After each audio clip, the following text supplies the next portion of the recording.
नमस्कार, मैं किरण चौधरी एक बार फिर से आप सभी के साथ आपके अपने YouTube चैनल पर। देखिए, आज हम एक बहुत ही खास मुद्दे को लेकर चर्चा करने जा रहे हैं। जी हाँ, हम बात कर रहे हैं राजस्थान के लाखों युवा बेरोजगारों की। वो लाखों युवा बेरोजगार जो कितने लंबे समय से रीट एग्जाम की प्रतीक्षा कर रहे थे, कितने सालों से वो रीट एग्जाम की तैयारी कर रहे थे।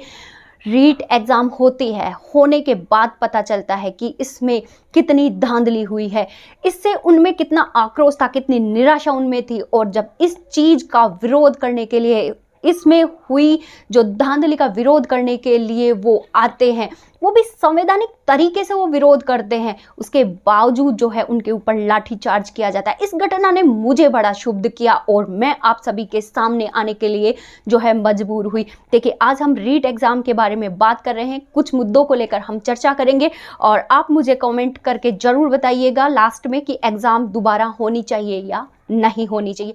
रीट एग्जाम आरपीएससी ने करवाई। आरपीएससी एक संवैधानिक संस्था है, इसके बावजूद पहली बार ऐसा हुआ कि जो एग्जाम कोऑर्डिनेटर थे वो प्राइवेट लोग थे। ऐसा क्यों किया गया, इसके पीछे की मजबूरियां क्या थी कि एक संवैधानिक संस्था के काम प्राइवेट लोगों को सौंप दिए गए, यानी जो शुरुआत से ही इसके अंदर खामियां थी। इसके बाद देखिए, डीपी जारोली वर्तमान में बर्खास्त चेयरमैन, उन्होंने खुद कहा है कि जो ये रीट का जो पेपर आउट हुआ है वो राजनीतिक स्तर पर हुआ है। इसका मतलब कि ये जो अभी तक नाम आए हैं, जिन लोगों के नाम आ रहे हैं रीट एग्जाम को आउट करने में, वो तो मोहरे हैं, वो सिर्फ एजेंट है, वो सिर्फ बिचौलिए है। यानी कि अभी तक वो नाम हमारे सामने नहीं आए हैं जिन्होंने इस पेपर को आउट करने में अपनी भूमिका निभाई। तो देखिए, इसकी जांच होनी चाहिए या नहीं होनी चाहिए, तो जांच होनी चाहिए इसकी। देखिए, हमारे राजस्थान के सीएम जो गांधीवादी विचारधारा रखते हैं, नो डाउट कि वो बहुत अच्छे सीएम है, लेकिन फिर भी ये राजस्थान का बेरोजगार युवा उनसे उम्मीद करता है, उनसे आकांक्षा रखता है कि वो इस एग्ज़ाम की जो है पारदर्शिता के साथ पूरी जांच करवाई। सीबीआई के द्वारा इसकी जांच होनी चाहिए। अगर आरपीएससी अभी भी मानती है, शिक्षा मंत्री जी अभी भी मानते हैं कि इसमें कोई भी पेपर आउट नहीं हुआ है बड़े स्तर पर, तो करने दीजिए ना सीबीआई के द्वारा जांच, ताकि राजस्थान के युवाओं को पता चले कि एग्जाम में जो है धांधली नहीं हुई है और उनका गुस्सा, उनकी जो इसके प्रति आक्रोश है वो शांत हो जाए।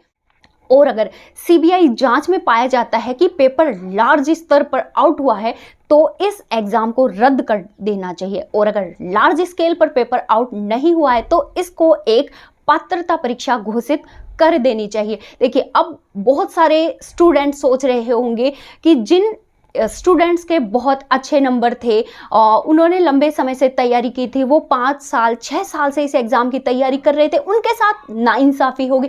तो मैं बता दूं, देखिए, बहुत सारे स्टूडेंट हैं जो लंबे समय से तैयारी कर रहे थे, धीरे धीरे वो ओवर एज हो जाएंगे। कुछ स्टूडेंट हैं जो कर्जा लेके इसकी तैयारी कर रहे थे, लेकिन फिर भी मतलब कह सकते हैं एग्ज़ाम दोबारा होती है तो भी समस्या का हल नहीं होगा। अगर एग्जाम नहीं होती है तो ये जो बिचौलिए थे, माफिया थे, जिन्होंने पेपर लिया, जिन्होंने पेपर दिया है, उन लोगों के लिए या भविष्य में ऐसे लोगों के लिए ये चीज़ें एक खेल बन जाएगी। और देखिए, जो ये पेपर माफिया है, अगर ये एग्ज़ाम दोबारा होती है तो कहीं ना कहीं उनको बड़ा ही आर्थिक नुकसान होगा और दोबारा वो ऐसी गलती करने की नहीं।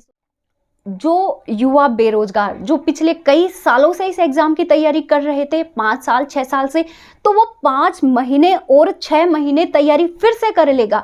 लेकिन अगर इतनी तैयारी करने के बाद भी 135 140 नंबर लाने के बाद भी उनका नंबर नहीं आता है, तो उनके साथ कितनी बड़ी ये नाइंसाफ़ी होगी। अगर हम एक चीज़ पर और बात करें, देखिए, एग्ज़ाम दोबारा करवाना, बार बार में उसको करवाना, ये भी कहीं ना कहीं सही नहीं है। चाहे कोई सी भी राजस्थान की जो भी एग्ज़ाम करवाने वाली ये संस्थाएं हैं, आरपीएससी हो, माध्यमिक शिक्षा बोर्ड हो, अधीनस्थ शिक्षा बोर्ड हो, इन एग्ज़ाम को अपने एग्ज़ाम करवाने के तरीके, उनके संसाधन, इनमें बदलाव करना होगा। वरना वही चीज़ें हैं, हर बार वही ढाक के 3 पात उनसे कोई सॉल्यूशन नहीं निकलने वाला। नई विधानसभा का सत्र शुरू होने वाला है।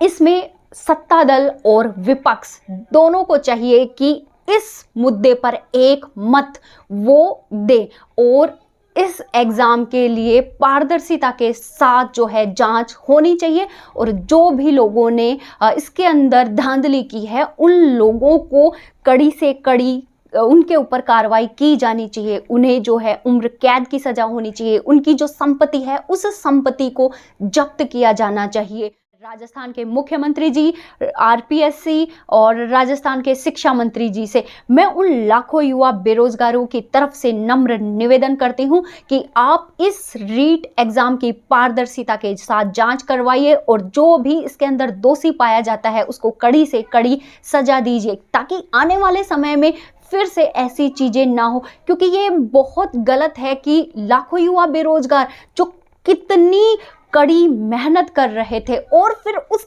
लोगों के सामने जब ये चीज़ें आती है कि उनका विश्वास उठ जाता है गवर्नमेंट प्रशासन पर से, आरपीएससी पर से। तो इस चीज़ को बनाए रखने के लिए ज़रूरी है कि पारदर्शिता के साथ जांच की जाए। आप मेरे मत से कितने सहमत हो मुझे कमेंट करके ज़रूर बताइए। ज़रूर बताइए कि इस एग्ज़ाम की जो है सीबीआई के द्वारा जाँच की जानी चाहिए या नहीं की जानी चाहिए। इस एग्ज़ाम को रद्द किया जाना चाहिए या इसे सिर्फ पात्रता परीक्षा घोषित कर दी जानी चाहिए। देखिए ये वीडियो बहुत सारे लोग देख रहे होंगे। एक एक कमेंट बहुत महत्वपूर्ण है क्योंकि ये जो हम सर्वे करते हैं कहीं ना कहीं गवर्नमेंट उन चीज़ों को देखती है कि यहाँ का युवा क्या चाहता है, स्टूडेंट क्या चाहता है, रीट अभ्यर्थी क्या चाहता है। तो आप सभी लोग इस मुद्दे पर ज़रूर से ज़रूर जो है कमेंट करें।